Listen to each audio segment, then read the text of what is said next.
মৰাণত এজন লোকক হত্যাৰ চেষ্টা কৰাৰ অপৰাধত 2 যুৱকক জেললৈ প্ৰেৰণ। প্ৰথমে কিবা কথাত তৰ্ক বিতৰ্ক, তাৰ পিছত দাৰে আক্ৰমণ।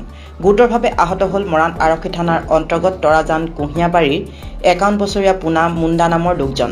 অৱশেষত আজি আক্ৰমণকাৰী 29 বছৰীয়া শিবু ৰাণা আৰু 20 বছৰীয়া সুৰজ তামাঙক গ্ৰেপ্তাৰ কৰিছে মৰাণ আৰক্ষীয়ে।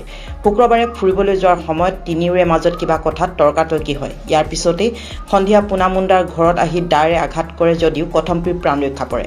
ইয়াৰ পিছতে মৰাণ আৰক্ষী থানাত এজাহাৰ দাখিল কৰাত আৰক্ষীয়ে কেছ নং 53/24 আৰু 448/326/34 ধাৰাৰ অধীনত 2 আক্ৰমণকাৰীক গ্ৰেপ্তাৰ কৰি জেললৈ প্ৰেৰণ কৰিছে। ইফালে অসম চিকিৎসা মহাবিদ্যালয়ত চিকিৎসাধীন হৈ আছে গুৰুতৰভাৱে আহত পুনা মুণ্ডা। মোৰ মানুহটো বাহিৰ ফালে গৈছিলে মানে অকণমান ফুৰিবলৈ ধৰ, তো তাতে অলপ খাই তৰ্ক বিতৰ্ক হ'ল আৰু সেইটো মিলামিলি হৈ ঘৰত আহি ঘৰত গুচি আহিলে ন। তাৰ পাছতে হৈ গৈছিলে মোৰ মানুহটো এই দুটো শিবু ৰাণা আৰু চুকে আৰু শিবু সোমাই পেলাই আমাৰ ঘৰত পুখুৰী দ্বাৰে আক্ৰমণ কৰিছিলে।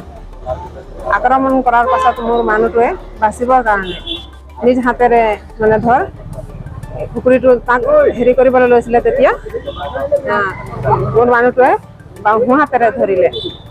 সোঁ হাতেৰে ধৰা সময়ত যে তেওঁৰ হাতটো কাটি গৈছে, বহুত ভালেমান আঘাত পাইছে আৰু সেই আঘাত হোৱা অৱস্থাত তেওঁক আমি তাহাঁতৰ মানুহে আছিলে, এইটো কি নাম মন বাহাদুৰ লামা, তেওঁ আমাৰ ঘৰত গ'ল আৰু ক'লে যে ব'লা আমি ইয়াক হস্পিটাললৈ লৈ যাম, ইয়াক চাই থাকিব নোৱাৰিম বুলি। তাৰপাছত আমি তেওঁক তিলৈ হস্পিটাললৈ লৈ আহিলোঁ। তিলৈ হস্পিটালত আহি তাত ড্ৰেছিং চেছিং কৰাই তাত চিলাই কৰিলে। চিলাই কৰিও তাত মানে পেট ৰখোৱা নাই। তেতিয়া তাত কৈছে যে এইটো বোলে ডিব্ৰুগড়লৈ যাব লাগিব, ইয়াত নহ'ব। তেতিয়া আকৌ ডিব্ৰুগড়লৈ প্ৰেৰণ কৰিলে। এজাহাৰ আমিয়ে দিছিলোঁ। হয়, দুজনক গ্ৰেপ্তাৰ কৰিছে। কি কাৰণে কাজিয়া হ'ল? অলপ মানে কথাত মানে তৰ্কা বিতৰ্ক হ'ল কিবা কথাত। একে গাঁৱৰ মানুহ।